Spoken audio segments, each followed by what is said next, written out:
Hello, and welcome to the Empowerography Podcast.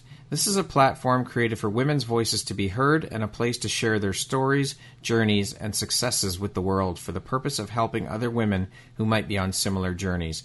We are empowering women one episode at a time. I'm your host, Brad Walsh, so kick back, grab one of your favorite beverages, and enjoy the stories.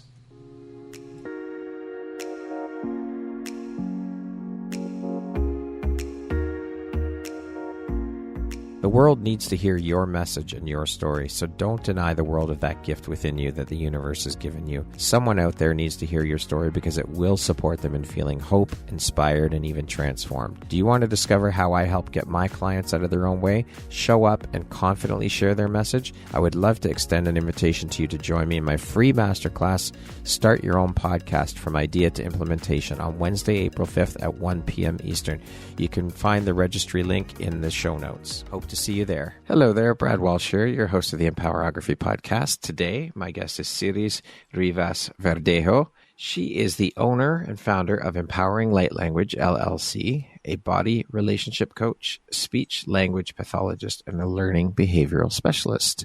Welcome, Siris. It's so wonderful to have you here. I'm so excited and looking forward to jumping in. How are you doing today? Oh, it's so good to be here. Thank you so much for having me. I'm well. Good. Thank you for taking and making the time to be here with me today. I appreciate you, and I am so excited to jump in. So with that being said, so you wear all of these hats. Can you share with us a little bit about your company, Empowering Light Language, LLC, when it was founded, what the inspiration was behind starting the company? Yeah, well, I've been doing this work basically my entire life, but professionally.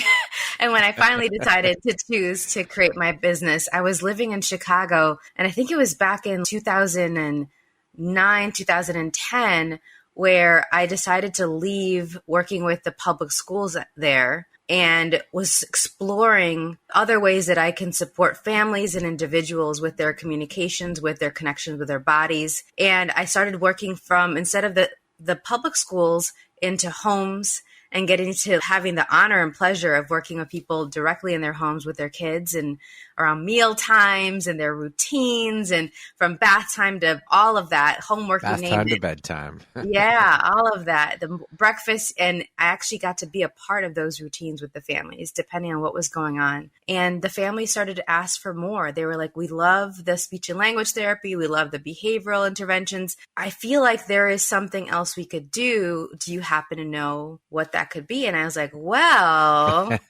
I just so happen to know. Yeah. So I do this weird kooky stuff related to energy and body awareness. And it's been really helpful for me in my healing journey and with my health. Would that be something that you'd be interested in? And most of the families, especially the moms and dads, were like, yes, oh my gosh, I would love that, because they wanted self-care. They realized that they were aware of a possibility of them not just making it all about the kids that I was working with, but that they needed to include themselves and what they needed to nurture within themselves to be better parents, to be better partners and caregivers. And so I decided, hey, this mix of things, what if I didn't keep this separate? I had my energetic, therapeutic energy work on the side here, and then I had my very professional, traditional, evidence-based stuff over here related to speech and language and learning behavior. And I was like, I want to put them all together because that's how I function. But for some reason, I was worried. I was really worried that people were going to judge me about it, that they were going to take my kiddos away, which would be the worst because I love my kiddos.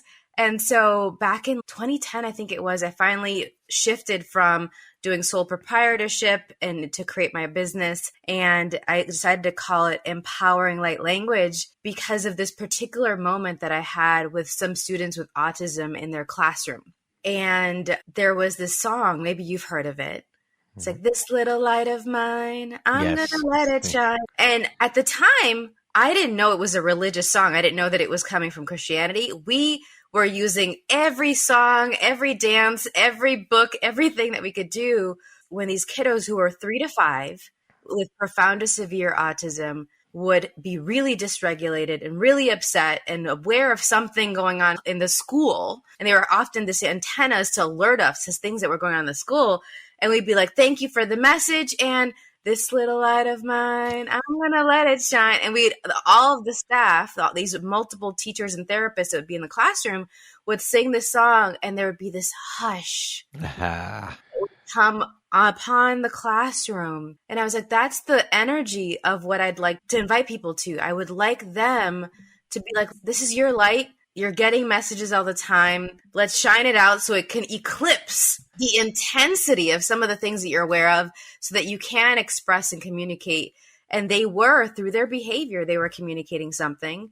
In addition to, some of them were verbal, so with their words, and we'd go from there. And so having that intersectionality of all these different things was a part of the beginning of my business, and then it continued to evolve from there.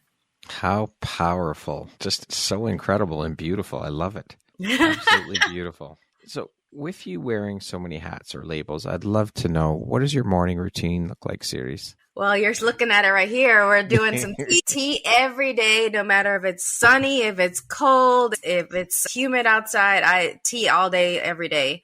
Love it. I'm a tea fanatic, and particularly like white teas is my favorite. And then I usually do some kind of movement. So I walk with my dog, or I do some yoga in the mornings, and really ask myself and my body, hey, what are we going to do today? What's required? I actually say hi body to my body every day, and then look and check in with what's our yes and what's our no every day. And this is something that I actually invite the people that I work with to do. And it really sets the tone for the day to be like, I'm not alone in this. Whatever the tasks are on my plate, whatever's on my schedule. And hey, body, what if we could partner together to navigate this with a little bit more ease than it would be if we were trying to push an agenda on my body instead. Ease and flow. Yeah, that's the key. I love that word flow that you mentioned it, because that word, interestingly, has been a word that's come up a lot this month for myself, for the clients I've been working with, and how I look at it has changed as well. So I thought it would be when things are moving smoothly and the groove, but there's actually flow possible even when things aren't moving smoothly.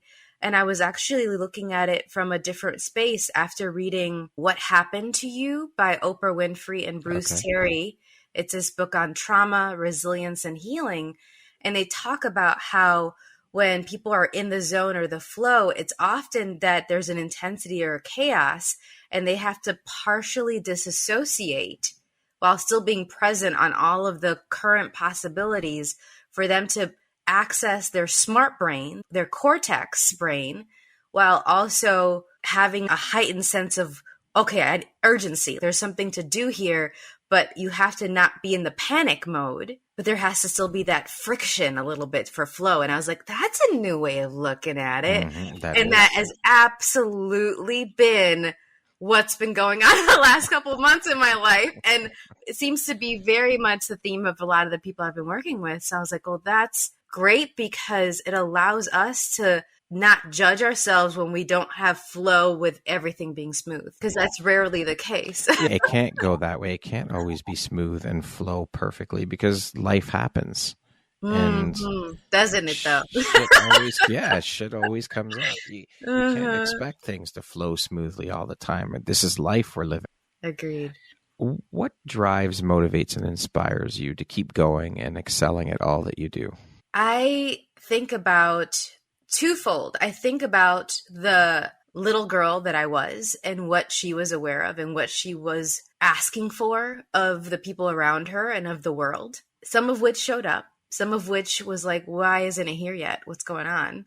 And then also I think about what I would like the world to be like for the kids and the people in the future. And so I kind of toggle between those two, like really having these conversations with my inner child and that little girl. She was aware of something. Yeah. We were aware of things as kids that we often shut down and put away. And I love having that touch point and still continuing to connect with that, while recognizing that there's some things that I wish for, that there's this child mind that is like, that's really not going to work, sweetie. That's really not going to, it's okay. It's lovely. I get it. And no, But then there was a lot that was going to work and that just hadn't shown up yet. And I'd love to be a change agent and somebody that's an advocate for facilitating creating that on the planet. And so those are the two things that I look at. And I'm fortunate that since I'm working with kids and families all the time, they have no problem telling me through their words, through their actions, hey, something's got to change. We need this. And so really being able to tap into that pulse continually and get that feedback is a beautiful gift. And it also allows me to know, just like when I partner with my body, I'm not alone in this. The kids have my back, and then I'm going to have their back too. I love that. A partnership, a real, true partnership. Mm-hmm. And that's how it flows and works. Yeah. I think it needs to. I think there's so much separation, and people are coming together now more than before, which I love seeing. And yet there's these other delineations that are still existing that really don't need to be there. And I'd love to find a way to bridge that gap more and more. And I hope that through what I do and the actions and choices I make, I'm hopefully doing that. There's been a hell of a lot of divisiveness in the world. And we need to bridge that gap. We need to come together and unite, because really, when you think about it, we are so much stronger when we're united. We will accomplish so much more together. Our voices are so much louder together collectively. And we're not meant to do this thing called life alone. We're not meant to do this thing called entrepreneurship alone either. Yes. And that's what we need. We need to get back to community. It's a missing piece. We have been missing it for a while. Yeah, I would agree with that. And part of what I do with my communication work is a lot of people have asked me to guest lecture and to do staff trainings and different workshops for parents, for different companies, where we talk about multiculturalism, multilingualism. That's one of my specialties and one of the things I geek out about, especially from the perspective of that, like what you were saying, that we need to come together, and there's so much more that we have in common than not.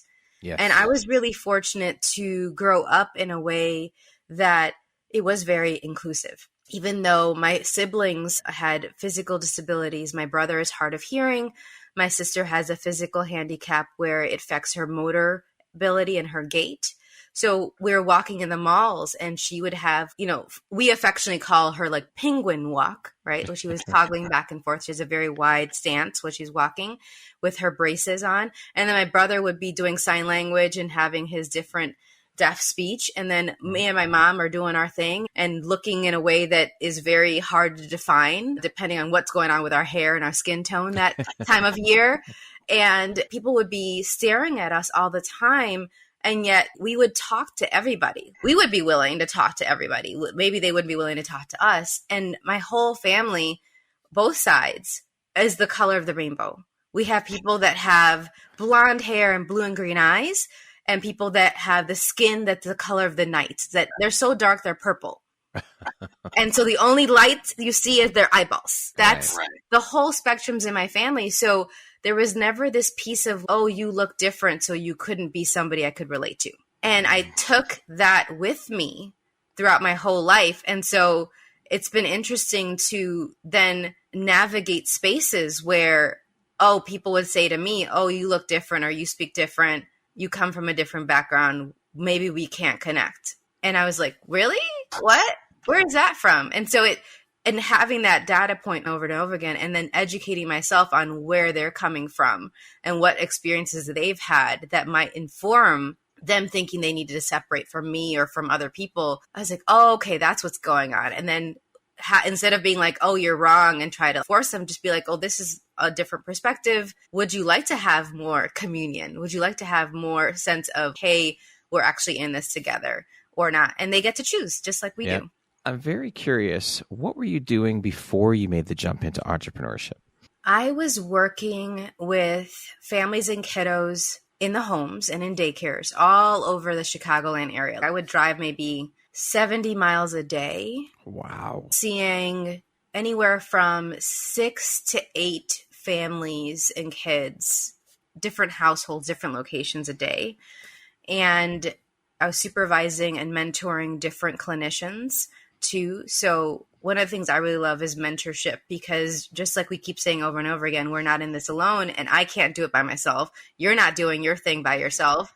We got to be willing to receive. And I also would love to empower the future generations of clinicians and other teachers and educators. So there's very few years that pass where I'm not doing some type of mentorship. And at this point, I was supervising a clinician 1 day a week.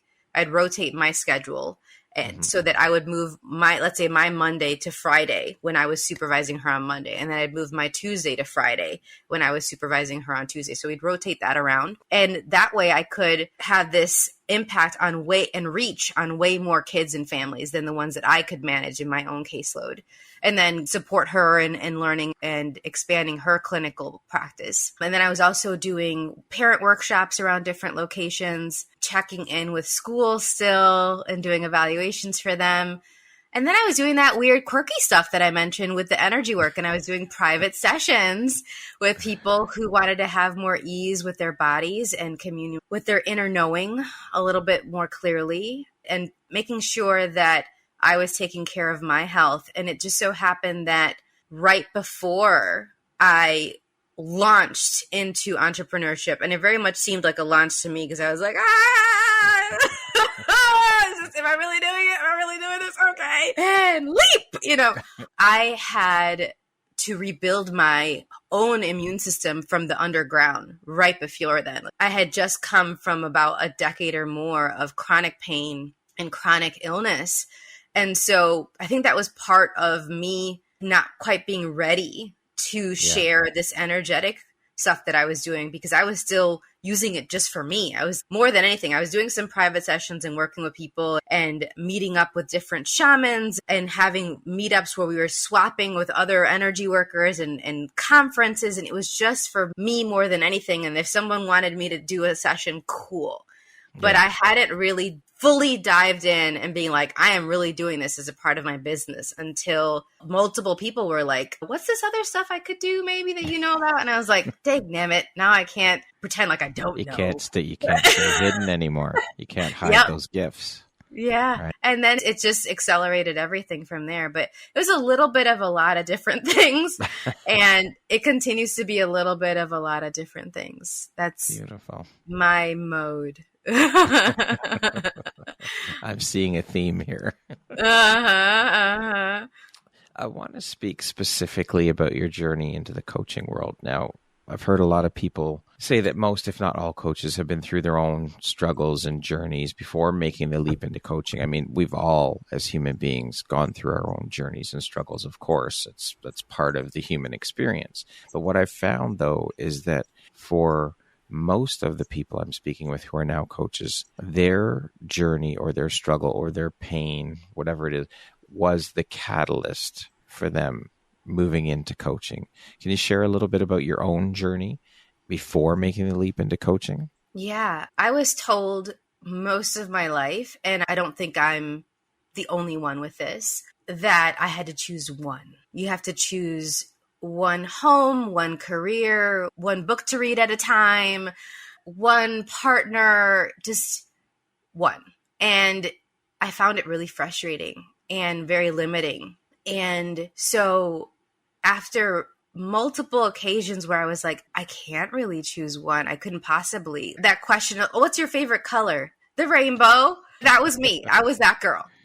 Yeah. Speaking again to that little girl, I was like, why am I picking one color in the rainbow? I think I got it down to 3 at one point. At my 26th birthday, the theme was everyone had to wear orange, green, or blue in some way. Like you can pick one if you wanted, but the birthday girl was going to wear all 3, and you better believe I did. And so the same thing happened with dating. I was seeing all these different people dating in a way that I didn't have the words for. This is before the word poly was so common. Polyamory was so common. I didn't know that, but I was like, I'd like to date multiple people. And I know that I have the capacity to love multiple people. I love both of my siblings. I love both of my parents.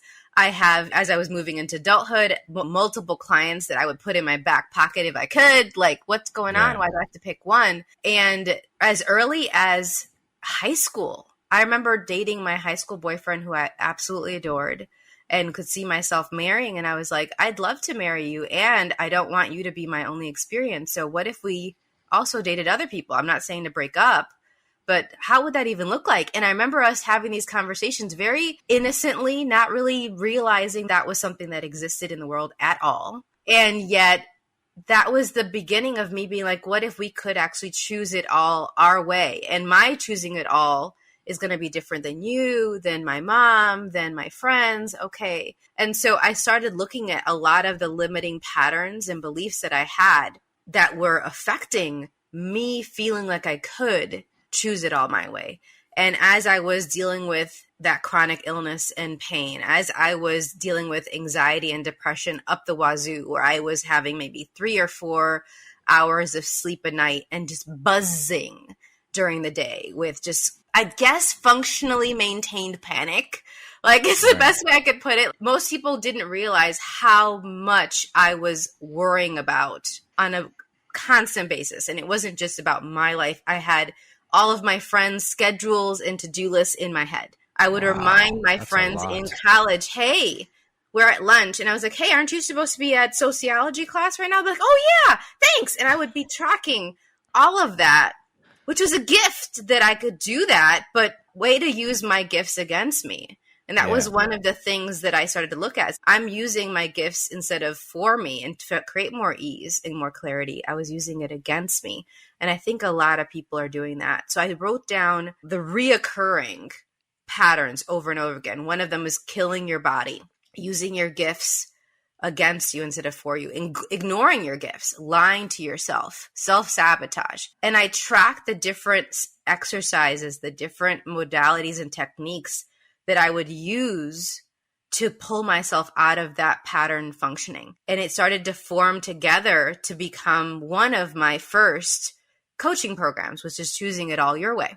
That's what it's called. And after playing around with teaching classes on it and then actually providing that as a coaching program to people directly, I trademarked it, and it just continues, and it's been going on now for over 5 years. So incredible. Yeah, but it was really tracking and using all this journaling I was doing and all this manuals I was using with other people's classes. I was like, oh, this little nugget here, this was really impactful for me, and this little nugget there. And I give credit to where I come from. Like, oh, if I got this from Access Consciousness, this is what it is. If I got this from Corey Michelle and her Art of Living Crazy Possible, okay, this is from Theta Healing, this is from shamanism. And I would pull this all together.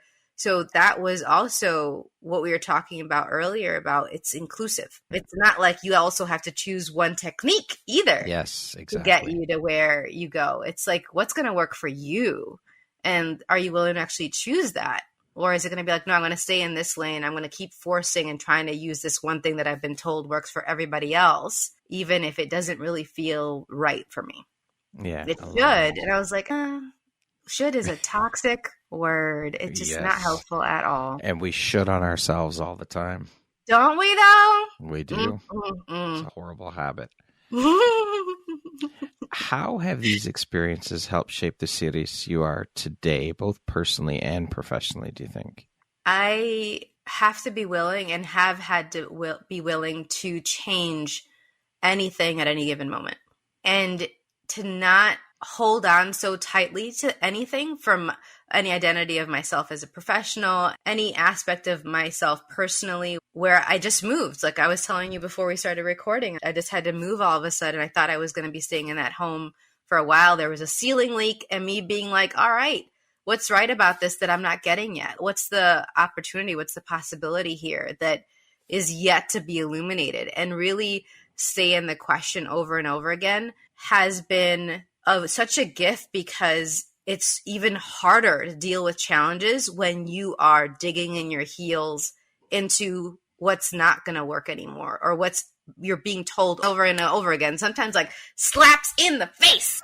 Pow, pow, pow. Oh, wow. It's time for something to change. And so from a little girl who really thought she wanted a lot of stability in a very particular way, where I was a child of divorce. Both my parents divorced multiple times, and I moved yearly. Every year to 2 years, we were moving. It's almost as frequent as someone who's like an army brat. I didn't have the military as an excuse. My parents were buying, renovating, and selling properties. And there were a lot of that I love because we were very tight, the three of us, me and my siblings. We knew that we were the stable point, even when we were moving and even when our parents, and when our parents were bringing in different people that they were dating and marrying, we could count on each other. And recognizing after we moved into adulthood and we're not in the same state anymore and we're having all these other experiences, that as long as I have my body, I'm good. That's the stability point that I need. And really, it's evolved so much. And then that now informs what I do professionally, because I invite people to have that sense of certainty with their body in the midst of so much uncertainty that we're all constantly managing and dealing with. And especially in the last couple of years, people are still dealing with so much of that, the repercussions of the pandemic, the repercussions of so many people that have passed, and how it has affected economies and communities. So if we could once again tap into that partnership with our bodies, we could have a greater sense of certainty and clarity than we would otherwise. And that is something that I knew before, and I keep getting more and more evidence of and experiences with that is, wow, I thought that I was done learning about this, but nope, there's never a done learning about yet another way that we can be informed by our body's messages and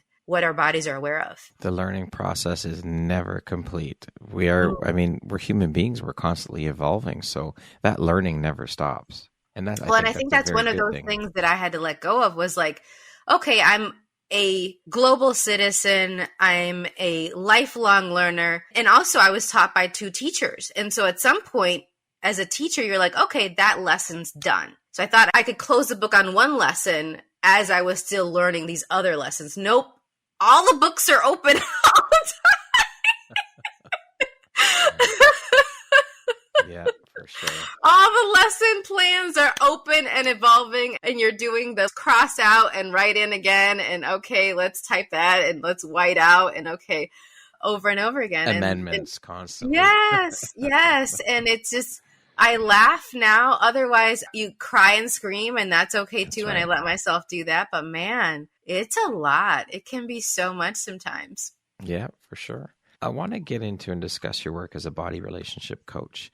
How do you define body relationship, and why is it important in overall wellness and self-esteem? Gosh. Well, is there any aspect of your life in which your body's not with you?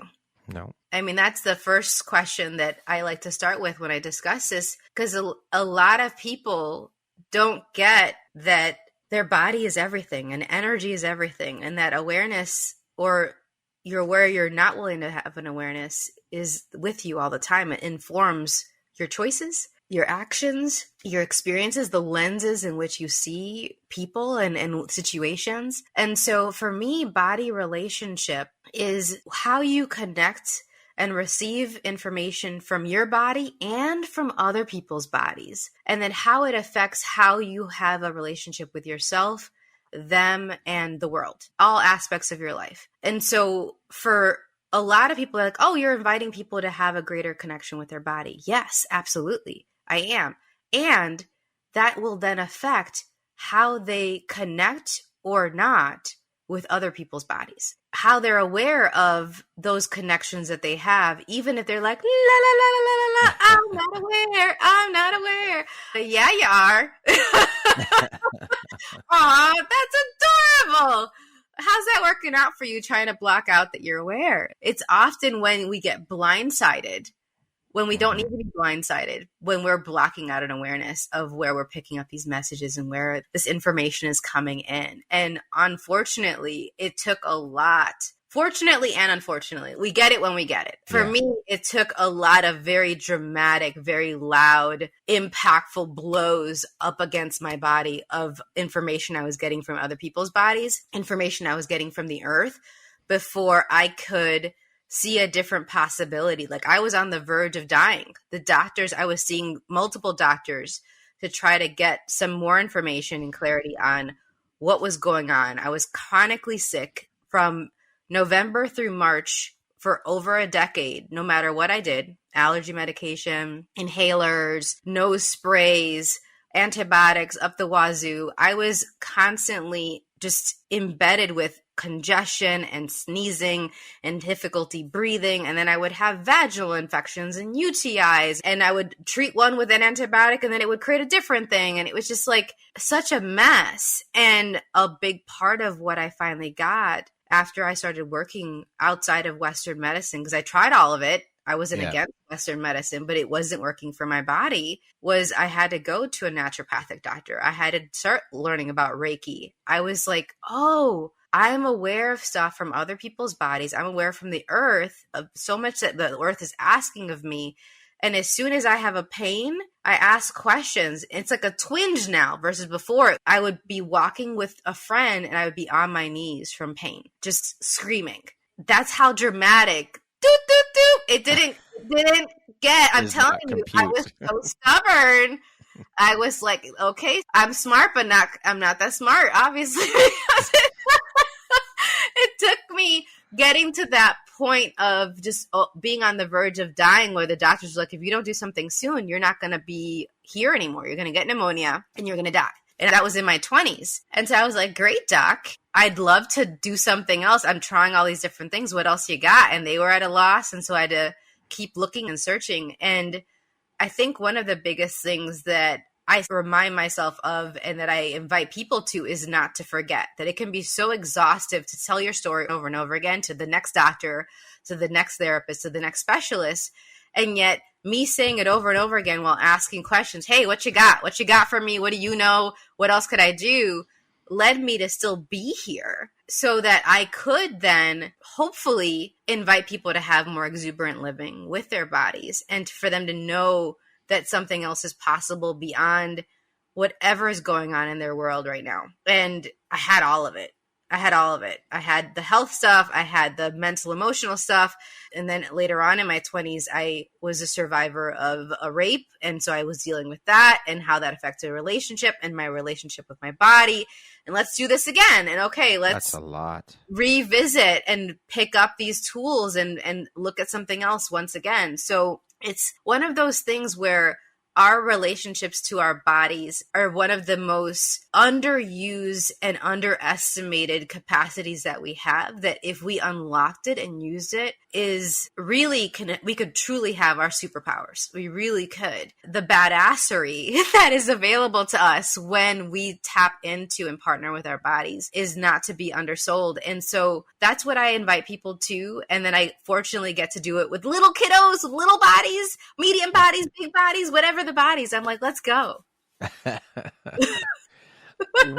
What are some body positive practices or activities that you recommend for people who are looking to improve their body relationship? I love learning what each person's yes and no is with them and actually inviting them to do that touch point each day. And if they want to do it multiple times a day, great. But to start your day with saying, hi, body, and being like, what's our yes today? What's our no today? And for everybody, it's different. And I love learning what that is for that person. I've had some people where it's a movement forward or back or side to side or a little shimmy. I've had people where they feel like a vibration in their stomach or it looks like someone's tickling their toes. I've had someone say that they smell vanilla or lavender. I've had someone that say that they smell the metallic scent when it's a no for them. Some people have mentioned things like, gosh, there's been so many examples over the years where they actually have a different taste in their mouth when it's a yes or their no. Like it comes from all these different senses and it can change each day. Just like you were saying earlier, we evolve and change moment to moment, day to day. And so our yes and no can also change, and being willing to be so in our flow with that friction that can come up and still get our yes and no and be guided by that, so that what we choose is actually going to be nurturing and really yum-tastic for our bodies. Yum-tastic, I love it. Versus, oh, I guess we'll do that. Like it just be okay versus like, woo! Yes! I get to do this right now! Yes. A full body yes. Yeah. So that's one practice I love. And then I invite people to have movement and to choose movement in some way daily. And what movement is going to work for them is also different. So I come at it from very much from a special education approach where I was trained as a learning behavioral specialist to look at how someone processes and takes in information. That's one part. The second step is how they process it and internalize it or not, integrate it, assimilate it. And then the third part is how they express it out. What do they use? How do they take it out into their world? How does it affect their life? And so looking at all three aspects of that with whatever area of your life that you'd like to have more ease or clarity, that's really important.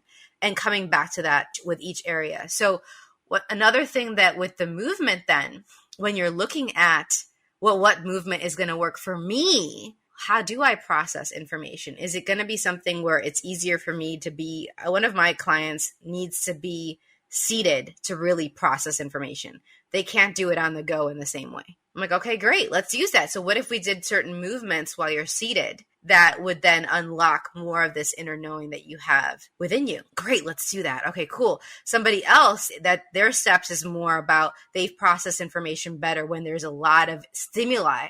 Okay. Right. Then when they're doing that, they need to not have the quiet. They need to have the TV on and the podcast on. And then they might have their little kiddo pulling at their hip at the same time. And instead of saying, oh, no, I should be doing this in quiet, ignoring what's going to work for them. It's like, no, do what's going to work. This is your thing. This is your way of being with this. And then what's the movement that's going to get that going? That is the movement energetically, not just the physical, right? So for each one is different.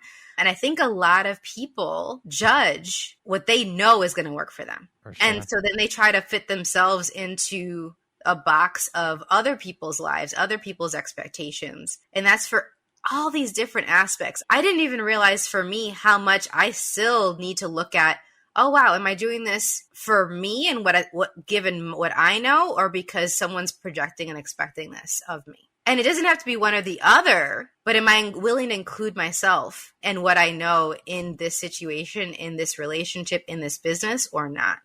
And a lot of people are maybe including themselves a little bit, yeah. A sliver. And I was like, there's so much more of you available, and there's so much more of you that is being asked for. Are you willing to show up? And then continually showing up more and more. Yeah. Love it. Now, I've had quite a few conversations as of late around self-love and the importance of that, and the fact that everything, absolutely everything, starts with the foundation of self. We are also very often told and have been conditioned to believe that loving ourselves and self-care and all of these things are selfish. With all of that being said, what are a couple of tips or takeaways that listeners can implement immediately to start their journey into self-love? Self-love is, you're right, it is used so much now that it's becoming, well, what does that mean to you? What exactly is that? And again, it's not a one size fits all. For me personally today, and if you ask me tomorrow, I might say something different, but today it's this aspect of really looking at what I truly desire of my life, what I would truly like to create of the people that are in my life and with the people that are in my life, and seeing how what I know and what my unique gifts and capacities, what I bring to the table, and actually acknowledging that first. Like a lot of people don't know what they bring to the table, don't know the contribution that they're being to the people in their lives. One of the books I'm writing right now actually started from a conversation I had with one of my good guy friends. We were washing dishes together. I was going through a really hard time at the time, and I visited him out in Michigan. And he had this beautiful house that he had just purchased, and he's a big cook. So he's like, I'll cook for you. You just got to chill out and decompress. And I was really having a hard time. I was really depressed around some transitions that were going on. I was thinking I was going to be moving to Australia, and Australia wasn't calling me back. I was like, okay. So I was washing dishes with him, and I turned to him and I asked him, so what do I contribute to your life? Like, we've been friends for years. And it wasn't from this place of searching for compliments or insecurity. I was like, I know I'm awesome. I really was coming from, I know I'm awesome. I'm a badass. But what out of all of this awesome is actually contributes to you, is actually works for you? And he just looked at me like I was an idiot.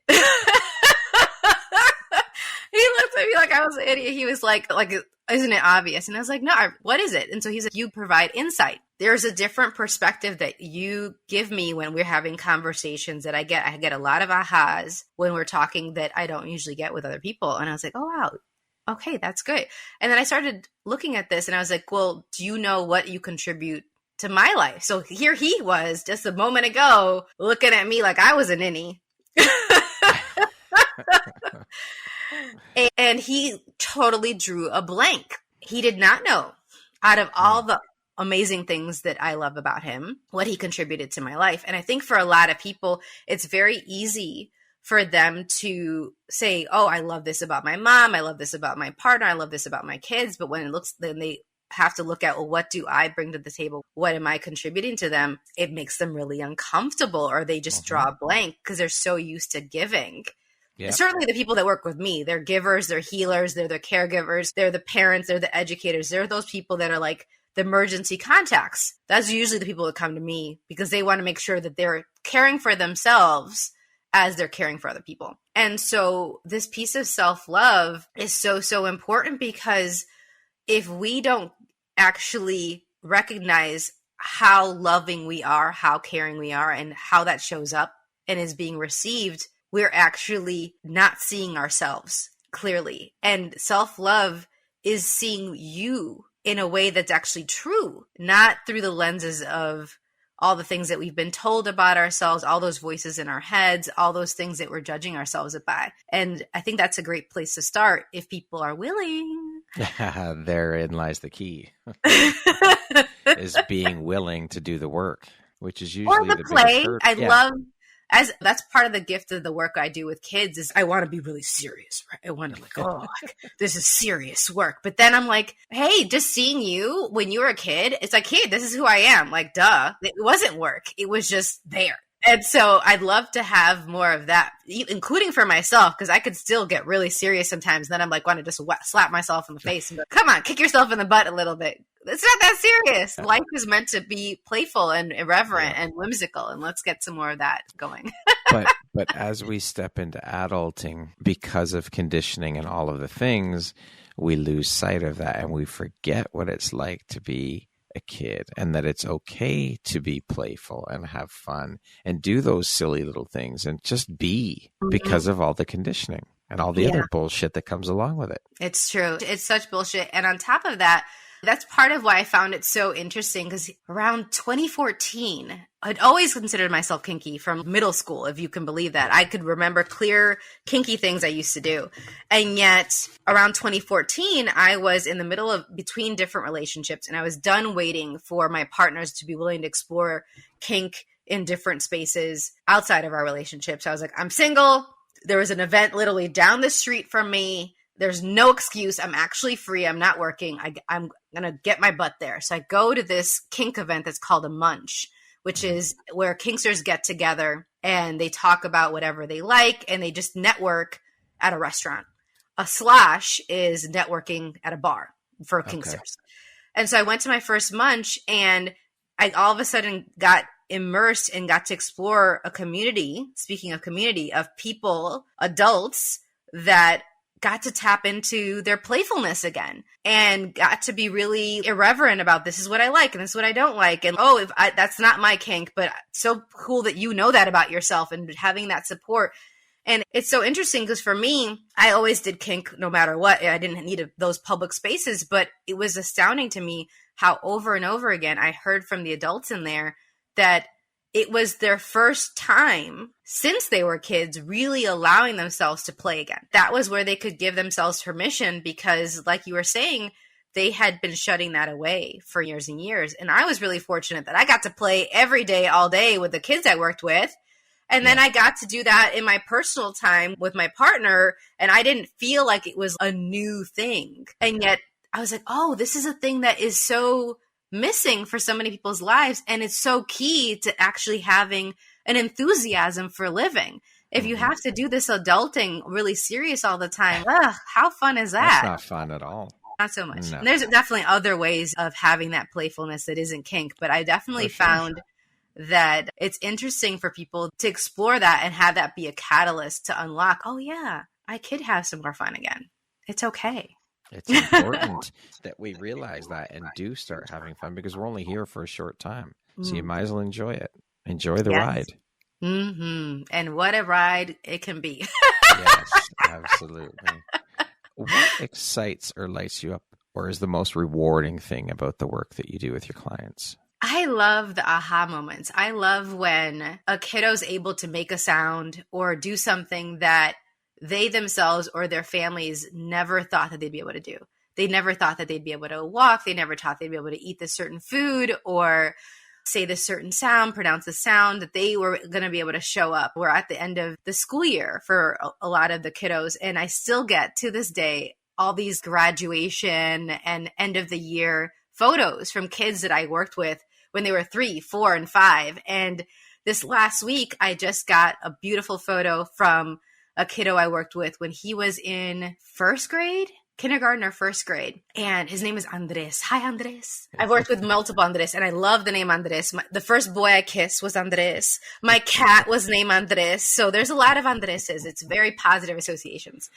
And Andres just graduated from high school with honors at the top of his class. And the mom was like, you were one of the first that saw this as possible, when everybody else was like, no, we got to give up on him. And I worked with her, the mom. This was in a school, and the mom was a volunteer at the school, very involved. And she still keeps in touch every year. I get those photos, and it's like one of the best things that in my life. I was like, oh my gosh. And now it's been hundreds, thousands of kids and people that I've worked with over the 17 years I've been doing this. And incredible. But when someone gets to outcreate what's been projected and expected of them, oh my gosh, how does it get any better than that? And what a testament to the work that you're doing. It really is super gratifying. Yeah, that's my favorite. No doubt. That's incredible.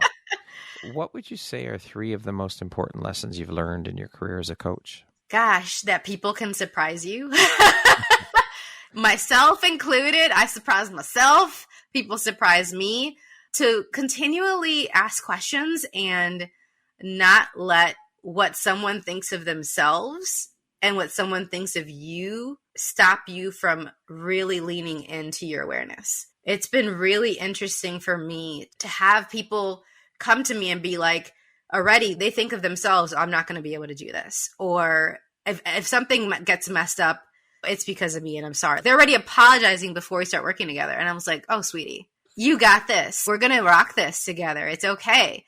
Or they come and there is a perception about me where they say, oh, everything's been super easy for you and you're really confident and you communicate really well. And I was like, I used to stutter when I was public speaking. I remember in high school, I did a presentation on rape myths and realities, and I was stuttering the whole time, extremely, not a few disfluencies, like shaking. Okay.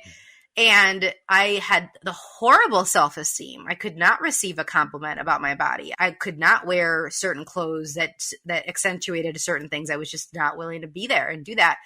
And so not letting what all these people would think about themselves or me, nope. I was like, all right, well, let's just see what we can create together and just let's show up. Let's show up. It's just like one of my favorite yoga studios in Savannah, Georgia. They have the tagline of show up and then everything else is just gravy. Like showing up is the big piece of it. Yeah. And so that's the second thing. And then the third thing is not to give up. Not to give up on what you perceive as a possibility. For some of us, we get just these little winks, these little peaks at a possibility that we would hope for, that we're dreaming for, that we ache for. And not to give up on that and keep nurturing that little seed, however little it is, with our choices, with us asking questions and continually meeting people that might be able to also water it with us and also refresh and fertilize that soil with us. Those are the 3 things that keep showing up over and over again, no matter who I'm working with and whatever type of work I'm doing. And that keeps seeing me through. And it's helpful for me to remind myself because, man, sometimes it can be so much, right? And you're tempted to be like, yeah, forget it. Toss their hands up. Bye. I'm done. Yeah. Toss the table. You know, I guess. And walk out of the room. I'm done. Yeah, but no, it's so worthwhile. Because the world is better with us in it than not. And as much as for some of us, we've been told that the world would be better without us in it, that's not true. And it's good to remind ourselves of that. It is, for sure. It's important. What do you think your unique skill set or superpower is that's helped you become successful? I'm really tapped into bodies. I always have been. I really am willing to look at the unseen. And I remember as a kid, I had this big aha when I was in an access consciousness class back in, I think it was 2016. And maybe 2015, 2016, I was in a class. It was like over 300 people in the class. It was really amazing. And the founders of Access Consciousness were facilitating the class. It's called Foundation, the class. And I remember them saying something about entities and the unseen, and me being like, oh shit, oh wow. This is something that I was aware of even as a kid. I have a lot of addicts in my family, a lot of alcoholics in particular, but name an addiction, it's in my family, especially my extended family. And so I didn't realize until that moment that I used to perceive when it was really my uncle, when it was really my loved one there, or if it was an entity that was kind of in the way. And I used to just kind of wade through and focus on the light in them that was really them and not all this other mess. And so I would be able to communicate with them and understand what they were saying when they were slurring their speech and all of that. This is before I became a speech language pathologist. This was me as a kid. I would be able to understand them no matter what they were saying because I was able to tap into the energy of what they were saying and who they were and the light within them no matter what. And I think that's one of the things I do continually with people. I tap into what's true for them, what their bodies are saying, no matter what all this stuff is going on in their world and what they are been telling themselves for however long. And then we can go from there. So that the key part is using that then for them to tap into it instead of them relying on me. I'd like for them to know it and be able to get themselves and be able to tap into that inner knowing on their own so that they can take that tool and be able to use that for whatever they'd like to create as their lives. For the rest of their lives. Become self-reliant. Yeah, that's key. I mean, I think that's really what empowerment is. It's not about them having all this information necessarily and just sitting on the shelf, but them actually being able to use it when they need to, like knowing that it's there, knowing that all these gifts and capacities that they have are available to them, and knowing when to use that given the situation, given whoever they're talking to, given whatever they'd like to create. And I think it's also important to mention that everyone does have a gift or gifts within them. Yeah. And to realize that, and that those gifts are meant to be shared with the world. They're not for you. They're for the rest of the world. It's bigger than you, but it's your responsibility to share those gifts and put them out into the world. And that's the part of the self-love as well. How self-love and self-care connect. You are actually, when you're loving yourself and seeing yourself clearly, you can better care for yourself and you are a better caregiver to other people. If your cup is empty or you're running on fumes, how can you be an effective parent? How can you be a nurturing and empowering educator? How can you invite people to consider different possibilities as a professional? It's a lot harder. It's not possible. It's too hard. So speaking of success, how do you define that word? For me, it's changing people's lives. And that means I've already been successful. And so that was something that was a gift to me by a mentor when they reframed success for me. And it wasn't attaining the next degree. It wasn't having a certain amount of money in my bank account. It wasn't living in a certain place or something like that. It was like, okay, how many people's lives have you changed? Have you already affected one person's life? You're already successful. You're done. So it's like, now what's the next thing? But it was like, okay, who's the next life that I can impact? And just doing it one person at a time and really being present with that and looking at how that can be. And then recognizing that as I'm doing that with other people, they are totally rocking my world and changing my life. And there's that reciprocity there, which I think is really cool. Yeah, love that. What challenge in your life has shaped you the most? That's that trickiness of picking one, Brad. The most. I mean, the first one that comes to mind, I'll just say which one's the first that came to mind, which is my parents' divorce and all of the ripping out effects of that. They separated twice before they got divorced when I was 11. But at 5 was when they first told me, hey, things are rocky. I was the oldest of the three of us. I'm the oldest, I guess, of the three of us still. So they tell me. And I remember my mom sitting me down at a bathtub and being like, hey, we're thinking about getting separated. We might get divorced. And this is what that means. And me just bawling. But at the shock, at the sense of loss at the time, even at 5, I was always very immature. And then seeing them drag it out for another 6 years and seeing that pain and suffering and seeing them argue and trying to protect my siblings from it as best as I could. That was very impactful. And then you think, okay, fine, the bubble's going to pop. They're divorced. Yeah. The pain and suffering's going to end, right? No. Then we had lawyers and choosing sides and all these different things after that. And I was like, oh my gosh, this doesn't need to be this way. And me seeing that and the choices that I made being informed by those experiences absolutely affected everything. And is a part of the work I do, is a part of the personal actions I take daily, and also what I choose to have with my siblings moving forward. We still check in about stuff and reference how that impacted us and what we've done to outcreate it on a at least monthly basis. We have other things we have to talk about too. So, of course. What is an unexpected blessing or occurrence in your life that you're grateful for? So many. I did not expect to get a fellowship to go to grad school. I thought I was going to have to work 3 jobs like I did in undergrad. I worked 3 jobs to be able to afford and offset the costs of going to Northwestern University, which was my number one choice, and I loved it. It was absolutely the right university for me.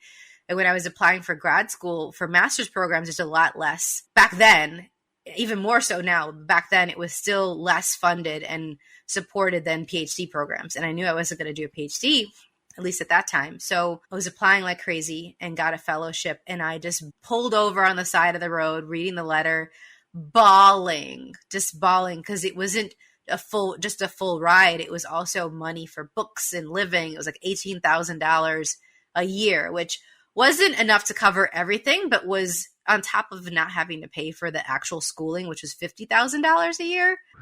I was blown away, and it allowed me to really be able to focus on studying. And then I was able to do a dual master's degree. I did 2 master's degrees at the same time, one in speech language pathology and one in learning disabilities, and having to get to truly be present with how they intersect and support each other and get those strategies to then set me up for success in my career. So unexpected, so grateful. And it would have been a completely different situation if I didn't have that. Okay, we're going to jump into a little rapid fire section here. So the next grouping of questions just be 1, 2, 3 word answer type thing, okay? Okay, let's see. How exciting. Woo, okay. I love your enthusiasm. If you could be remembered for one thing, what would it be? Legacy. If you could teach the world one thing, what would that be? Body love. What is your favorite self-care practice? Yoga. What is the best compliment you can give yourself? You're doing good. You got this. What never fails to make you laugh? Kiddos. Kiddos crack me up. And that concludes our rapid fire section. Now back to our regularly scheduled program. That was fun. It's like, wee, okay. What is one lesson your career has taught you that you think everybody should learn at some point in their life? That my career has taught me. Wow. I think what we said before, it continues to be the case, that there is so much more that we have in common than not.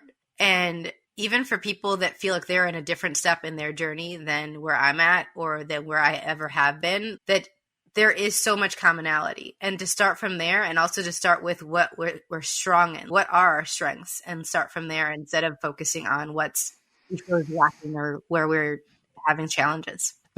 I like that you said focus on what our strengths are, because I think this is another thing that we are conditioned growing up, that you've got to improve in all of these different areas. And if you're not good in one area, you got to keep working at that. You got to keep working at. Why aren't we teaching people, our children, that they should be focusing on the thing that they are good at and get amazing at that, instead of spreading themselves out and, you need to improve in arithmetic, you need to improve in spelling, just as examples, you need to improve at all these different things. How about we just focus on the things that they are good at, because that will help them later in life to where they can let go of things that they aren't so good at and maybe don't enjoy. Leave that work for other people. Yeah. Right? I think that's leaning into your groove. One of the things that it's really informed me is that as a special education teacher and looking at that, we start with kiddos' strengths. We start with what they're strong in to work on their weaknesses. And so, yes, I would agree that let's focus more energy on your strengths and for the things that you'd really like to develop, not what people tell you have to develop, but what you'd really like to be like, I'd like to be better with this, then using those strengths to address that and to make it easier for you to develop those things that are weak points or more challenging for you. That's the key thing versus like it in isolation. Yeah, exactly. What is one thing you love about yourself that is not related to your physical appearance? I think the first 5 things that I would say I love about myself have nothing to do with my physical. I love how honest and forthright I am. It's a blessing and a curse. Not everyone wants my honesty and forthrightness, but that's also what I've learned is a strength about me and is a very great indicator for me of who I can be around for long extended periods of time or not. Can I be fully transparent and honest, or do I have to be walking on eggshells and be really careful when I'm around you? And my closest friends, I can be unfiltered and not in a mean way. I'm not saying I'm just throwing things out there and without conscious thought, but I don't have to adjust my vocabulary. I don't have to worry about what they're going to think about me or the judgment. It's just here, you know me, I know you, here we are, let's go. And that's really, I think, important. What is something surprising that you've learned about yourself in the past year? That I can be hurt way more profoundly than I thought after all the things that I'd gone through. I did not think that something could rock my core and my life to the extent that me losing my grandmother did. I did not think that was going to be the case, especially since we've been kind of anticipating her dying for like 15 years. I was caring for her 24/7 with my mom. So I knew it was going to happen. And yet when it did happen, it just shook up my world way beyond I expected. And it's still having an impact. And yet it's also been such an invitation to, again, for me to pull off those things from the bookshelf and use all the tools in the toolbox and be all the things I invite other people to do and ramp it up in a different way than I've ever had before. That there's always a new way that things can show up. I don't think we can ever prepare for a loss like that. No matter, yes, like you said, you know it's coming, but it doesn't matter how much you tell yourself that, the effects are still going to be profound and rock your world and shake your foundation for sure.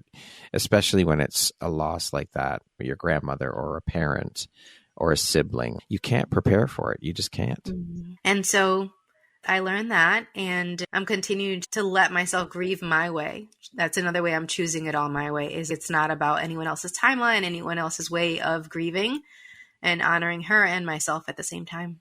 There is no timeline. You grieve how you need to grieve. And this is a whole other topic. We could do a whole podcast on this alone. Right? Grief and how people deal with it and how we're not taught the things to say and how to deal with grief and all of these things, right?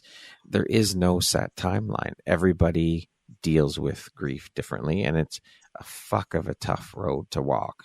No it can be. You are. Yeah, it can be. I unexpected it in particular because she was a big part of how I created the living and dying body process that I teach people. And so I was running it on her when she passed. My mom and I were running it on her. And so it allowed her to have more ease as she transitioned. And I was running it on, and then I've run on myself continually since then. And it has provided a lot more ease. And yet ease is not the same as easy. And so that is one of those things that over and over again, I've been like, I'm having a lot more ease with this than I otherwise would. And man, this shit's not easy. Not at all. Not at all. If you had the opportunity to sit down and have a 1-hour conversation with one woman, any woman in the world, who would it be and why? Interesting. I would love to chat with one of my aunts that I never really got to talk with, who died really young, and she had 7 kids. And she was one of the first examples of a queer person in my family. When I was coming out as pansexual, I first came out as bisexual because pansexual wasn't even a term that was existing back then. And I realized that really was more my sexual orientation as I discovered that word and things like that. But she was one of the first examples that I had. And she also was assaulted. And she also dealt with a lot of abuse with our families, and to the point that she moved out of Puerto Rico to New York to raise her kids and everything to get away from all of that. And I would love to have a deep, vulnerable conversation with her about her life choices, and also to see if there would have been anything that we could have done as a family different, like just these different things that was going on then with expectations for women that I can only surmise. Yeah. I can't really know. And I'd like to get her perspective, because for all of her life, I've heard about it through other people. I haven't ever heard about it through her. And I think it's really important for people to hear stories of someone as close to possible to the original sources. And that's one of the ones that I'd love to, of course, talk to Oprah or a bunch of other people as well. But that's the first one that comes to mind today. That I was like, man, it would be really cool. Mm-hmm. I think that would be really empowering to me. And hopefully it would be empowering for her too, to see me now, one of the future generations, actually getting to live a life that I don't think she would have thought was possible back then. If you could go back and give your younger self one piece of advice, what would that piece of advice be? Chill the fuck out.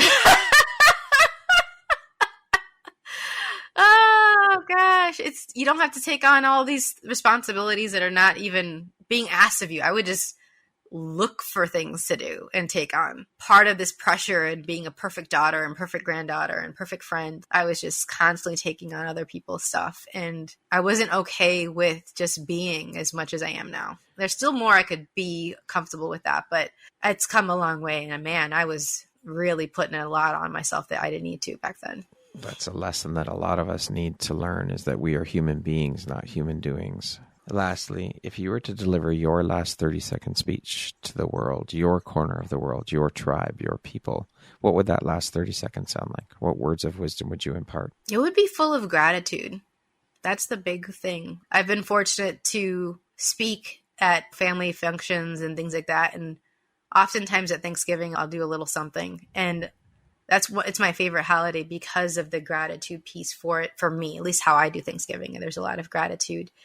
And really expressing my thanks for how they have contributed to my life and to me being here. And that, man, this has been a wonderful roller coaster ride, and that it wouldn't have been the same without them in it. And just thanks. Thanks. Beautifully said.